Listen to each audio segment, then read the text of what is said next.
আমি কালকে বিশালগড় থানাতে কেস করছি আমার স্বামীর নেগানে।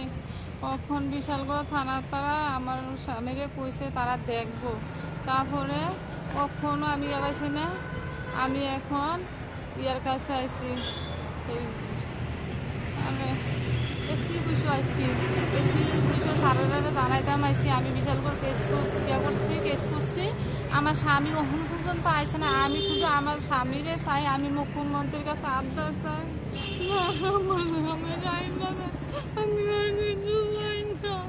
তারা আমার বাচ্চাদের বলে, তারা আমার বাচ্চাদের বলে আমার স্বামী চাই না দেন। আমি আর কিচ্ছু চাই না। আমরা বিষ খাই, আমি বাচ্চারা মহিলা যাবো। আমার স্বামী হালকা একটা ভিডিও পাঠাইছে, আমার স্বামী আছে কিন্তু স্বামীর মাইরা উল্টাফাল্টা কথা ইয়া করতেছে। কখন আমি আমার স্বামীরে চাই, আমার স্বামীর আইনা দাও। তখন এইটা আমার প্রশাসনের কাছে ইয়া, আমরা যদি কোনো কিছু হয় আমি আমার স্বামীর আজকের ভিতরে যদি না হয় আমি বাচ্চাদের লইয়া আমি আত্মহত্যা করাম। এই দায় প্রশাসন থাকবো, ত্রিপুরার প্রশাসন থাকবো।